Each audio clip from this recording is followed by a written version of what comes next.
EAP set 2025లో మనకి ఒక student 10,000 rank తెచ్చుకోవాలి అని అనుకుంటున్నాడు. సో తను ఎగ్జాక్ట్గా ఏం చేయాలి, ఎక్కడెక్కడ కాన్సన్ట్రేట్ చేయాలి అని అంటారు? సో నియర్లీ 90 to 100 మార్క్స్ అనేది వాళ్ళు స్కోర్ చేయాలి. 90 to 100 marks. Maths 80, physics 40, chemistry 40, ఇది అందరికీ తెలిసింది. మ్యాథమెటిక్స్ నుంచి 50+ అనేది స్కోర్ చేయగలగాలి.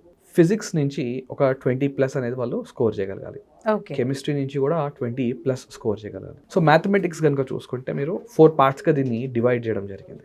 4 parts.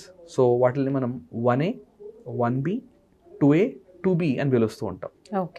1Aలో ఫంక్షన్స్, మ్యాట్రిసెస్, ఇవి చాలా చాలా simple topics. Addition of vectors, product of vectors అనే టాపిక్ ఉంటుంది.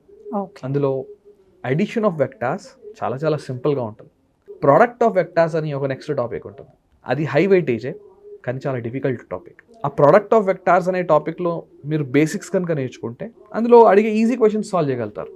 ఇంకా చాలా పెద్ద చాప్టర్, దాని పేరు ట్రిగ్నామెట్రీ. సో అది కూడా వాళ్ళు ప్రాపర్గా చదువుకోవాలి.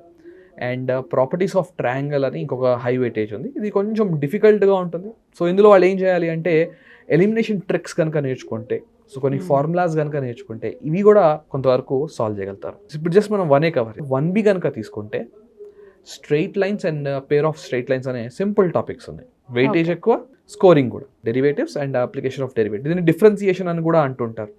దీని వెయిటేజ్ కూడా చాలా ఎక్కువ. ఇవి కనుక మీరు బేసిక్ లెవెల్లో వాళ్ళకి అర్థమైతే అర్థమవ్వాలంటారు. ఫ్యూచర్లో వాళ్ళకి ఇది చాలా చాలా ఇంపార్టెంట్.